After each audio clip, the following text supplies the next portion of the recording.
प्राचीन भारतीय ऐतिहासिक चिंतन का जनक कौटिल्य को माना जाता है। इनका जन्म ईसा पूर्व चौथी शताब्दी में प्राचीन भारत की ऐतिहासिक नगरी आर्यवर्त के वैभव संपन्न मगध साम्राज्य में हुआ था। इनके बचपन का नाम विष्णुगुप्त था। पाटलिपुत्र के नंद राजा ने कौटिल्य का अपमान किया था, जिससे क्रोधित होकर कौटिल्य ने नंद वंश के समूल नाश की प्रतिज्ञा ली थी। अनंतोगत्वा चंद्रगुप्त मौर्य को प्रधानमंत्री बनाकर नंद वंश को जड़ से उखाड़ फेंका और महान मौर्य साम्राज्य की नींव रखी। अब हम बात करेंगे इनके अर्थशास्त्र की रचना एवं उसके स्वरूप की। अर्थशास्त्र की रचना गद्य एवं पद्य दोनों में की गई है। इसमें 15 अधिकरण, 150 अध्याय और 180 प्रकरण है। पहले 5 अधिकरणों में राज्य के आंतरिक प्रशासन पर प्रकाश डाला गया है। 6 से 13 अभिकरणों में राज्य के वैदेशिक संबंधों की विवेचना की गई है एवं शेष 2 अभिकरणों में राज्य के अन्य विषयों की चर्चा की गई है। अर्थशास्त्र में सरकार के 34 भागों का उल्लेख है। आगे हम बात करेंगे अर्थशास्त्र की चिंतन की परंपरा। बृहस्पति अर्थशास्त्र के प्रणेता माने जाते हैं। उनके अनुसार इस धरती पर अर्थ ही प्रधान पदार्थ है। कौटिल्य द्वारा प्रतिपादित अर्थशास्त्र में भी इसी अर्थ प्रदान चिंतन का प्रतिनिधित्व किया गया है। धर्म व काम की उपलब्धि इसी अर्थ पर आधारित है। कौटिल्य के अनुसार अर्थ का अभिप्राय मनुष्य से बसी भूमि से है। अर्थशास्त्र वह है जिससे मनुष्य से बसी भूमि का लाभ व उसके पालन करने के उपायों का वर्णन भी किया गया है। अर्थशास्त्र राजनीति शास्त्र पर लिखी रचना है। अर्थशास्त्र मूलतः प्रशासन का एक महत्वपूर्ण ग्रंथ है। अर्थशास्त्र की परंपरा। पश्चिमी विचारकों ने भारतीय चिंतन की आलोचना करते हुए कहा कि भारत में राजनीतिक और आर्थिक चिंतन के बजाय धार्मिक एवं आध्यात्मिक चिंतन की प्रधानता रही है। अर्थशास्त्र की परंपरा इसके विरुद्ध है, जिसमें भौतिकवादी पंथ निरपेक्ष प्रवृत्ति प्रभावी है। कौटिल्य ने ज्ञान के 4 वृहद रूपों को परिभाषित किया है। पहला आन्वीक्षिकी, त्रयी, वार्ता एवं दंडनीति। आन्वीक्षिकी में दर्शन और योग की चर्चा की गई है। त्रयी इसके तहत सामाजिक व्यवस्था, जिसमें 4 वर्णाश्रम, 4 पुरुषार्थ एवं 4 आश्रम की बात की गई है। तीसरी है वार्ता। इसमें आर्थिक गतिविधियों पर ध्यान दिया गया है। इसमें कृषि, पशुपालन जैसे विषयों पर महत्व दिया गया है। चौथी है दंड नीति। इसके अंतर्गत शासन कला का उल्लेख किया गया है। विदेश नीति, अंतर्राष्ट्रीय संबंध, परराष्ट्रीय संबंधों, कूटनीति, गुप्तचर, पुलिस का प्रावधान दंड नीति के अंतर्गत किया गया है। कौटिल्य की राज्य की उत्पत्ति का सिद्धांत। कौटिल्य के अनुसार राज्य की उत्पत्ति मत्स्य न्याय की अवस्था को समाप्त करने के लिए हुई। कौटिल्य ने राज्य की उत्पत्ति का आधार समझौते को माना। मत्स्य न्याय में शक्तिशाली मानव व दुर्बल मानव में संघर्ष था। दंड व्यवस्था लागू करने के लिए राज्य की उत्पत्ति हुई। मनुष्य ने आपस में समझौता करते विश्वमान के पुत्र मनु को अपना राजा बनाया। लोगों के अनाज की उपज का 6% तथा व्यापार से प्राप्त 10% भाग राजा के लिए देने का निश्चय किया, जिसके बदले राजा उनकी रक्षा करेगा। कौटिल्य का सप्तांग सिद्धांत। कौटिल्य ने मनुष्य की तरह राज्य को भी विभिन्न अंगों से निर्मित माना। कौटिल्य के अनुसार राज्य के 7 अंग हैं, जबकि आधुनिक समय में राज्य के 4 तत्व माने जाते हैं। कौटिल्य ने शरीर के अंगों की महत्व की तरह राज्य को विभिन्न अंगों में विभाजित किया। जिस तरह शरीर में मस्तिष्क सबसे महत्वपूर्ण होता है, उसी तरह राज्य में राजा या स्वामी सबसे महत्वपूर्ण होता है। इसी तरह कौटिल्य ने राज्य के विभिन्न अंगों के महत्व को रेखांकित किया। इसमें पहला है स्वामी। राजा या स्वामी को शारीरिक, आत्मिक, मानसिक एवं बौद्धिक गुणों से युक्त होना चाहिए, जिसे कौटिल्य ने आत्मसम्मत की संज्ञा दी। कौटिल्य ने राजा के लिए दिनचर्या का निर्धारण भी किया। उसने राजा के गुणों को महत्वपूर्ण मानते हुए उत्तराधिकार के संदर्भ में स्पष्ट कहा कि राजपद का उत्तराधिकारी वही व्यक्ति होगा जो राज्योचित गुणों व योग्यता को धारण करे। राजा के निम्नलिखित कर्तव्य है: प्रजाजनों का कल्याण, प्रजाजनों को कर्तव्य पालन की सीख देना, संयम बरतना व प्रजाजनों को प्रसन्न रखना, विधायी, न्यायिक, प्रशासनिक व अन्य कर्तव्य। दूसरा अंग है अमात्य या मंत्री। कौटिल्य ने राजा व अमात्य को गाड़ी के दो पहिए की उपमा दी है, जो एक दूसरे के बिना बेकार है। कौटिल्य ने मंत्री परिषद के अध्यक्ष को महत्वपूर्ण माना। उन्होंने मंत्रियों के वेतन का भी समर्थन किया। कौटिल्य ने मंत्रियों की योग्यता का वर्णन किया। तीसरा है कोष। कौटिल्य के अनुसार कोष वृद्धि एक शक्तिशाली राज्य का आधार है, क्योंकि एक शक्तिशाली कोष के द्वारा ही एक चतुरंगिणी सेना का निर्माण किया जा सकता है। राजस्व वृद्धि के लिए कौटिल्य ने कुछ सिद्धांतों का निर्माण किया, जिसमें पहला है परिपुष्ट सिद्धांत।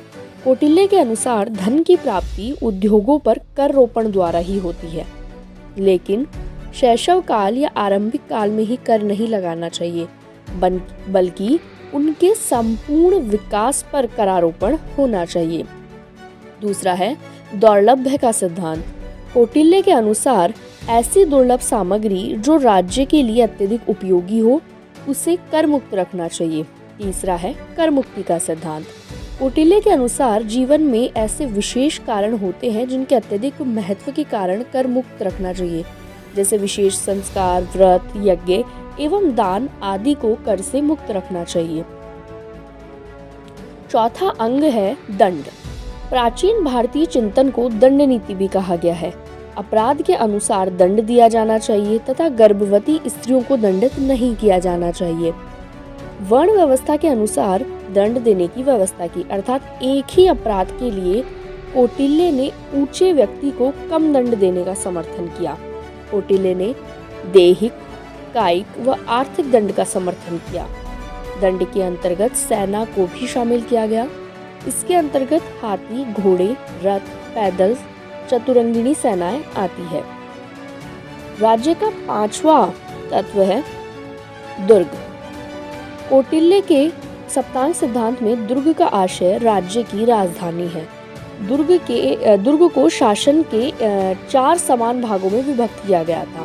कौटिल्य ने 4 प्रकार के दुर्गों की विवेचना की है: औदिक दुर्ग, पार्वत दुर्ग, धानवन दुर्ग एवं वन दुर्ग।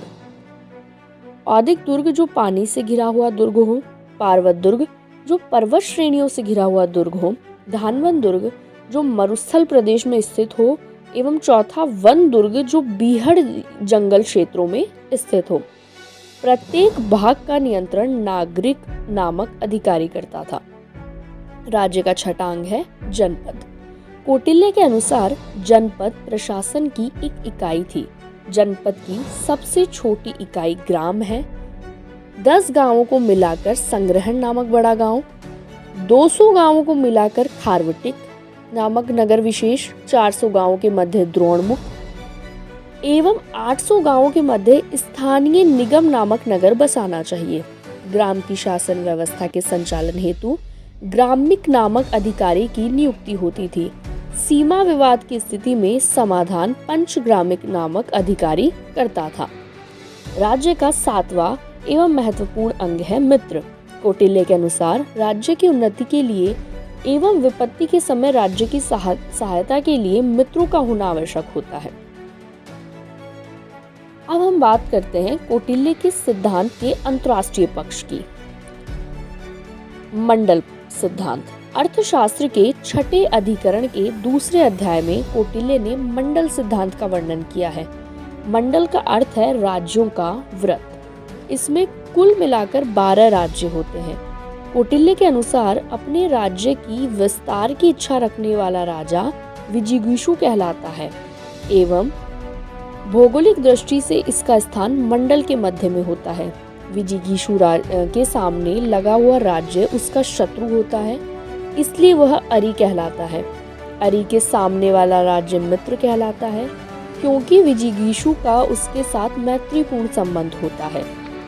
मित्र के सामने वाला राज्य अरि मित्र कहलाता है, क्योंकि वह अरि का मित्र किंतु विजिगीषु का शत्रु होता है। अरि मित्र के सामने वाला राज्य मित्र मित्र कहलाता है, क्योंकि वह मित्र राज्य का मित्र होता है और इसी कारण विजिगीषु के साथ भी मित्रता होती है। मित्र मित्र की सामने वाला राज्य अरि मित्र मित्र कहलाता है, क्योंकि वह अरि मित्र राज्य का मित्र होता है। विजिगीषु के पीछे स्थित राज्य को पाषाणीग्राह कहा जाता है।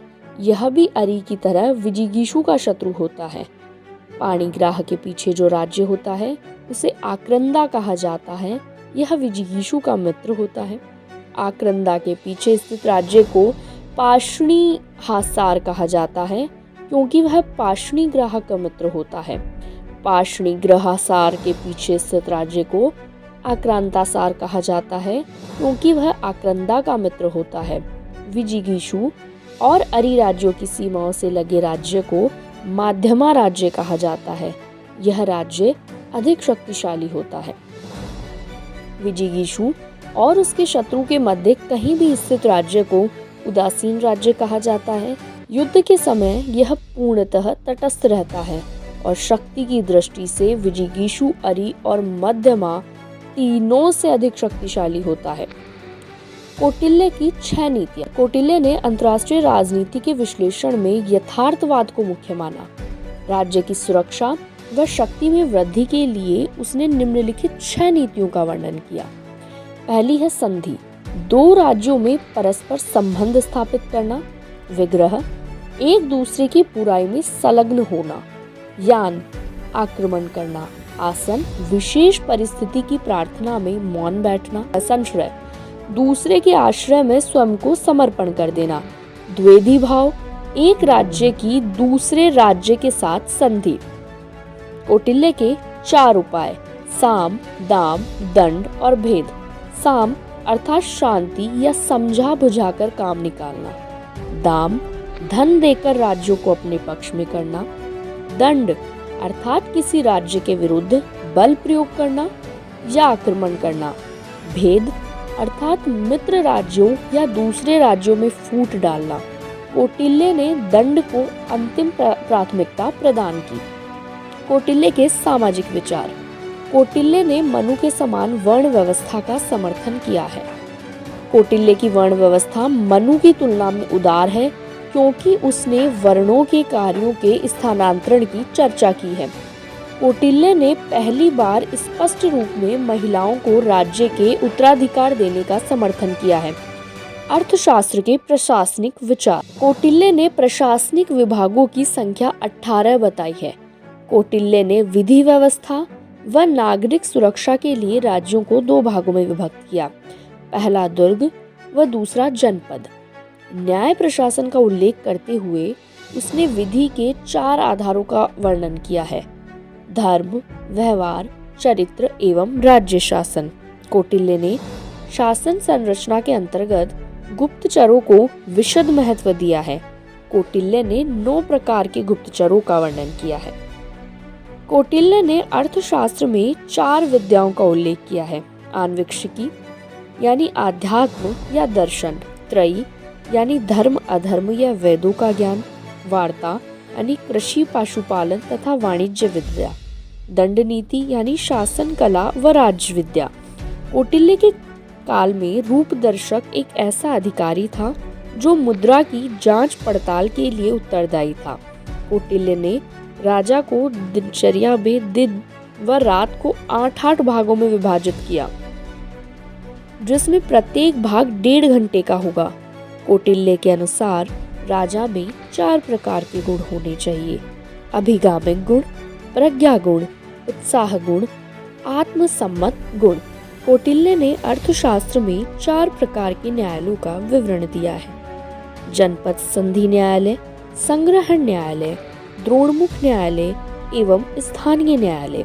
कौटिल्य ने अर्थशास्त्र में 17 प्रकार के कानूनों का उल्लेख किया है। कौटिल्य ने रोजगार के 3 साधनों का उल्लेख किया है: पहला कृषि, दूसरा पशुपालन एवं तीसरा व्यापार।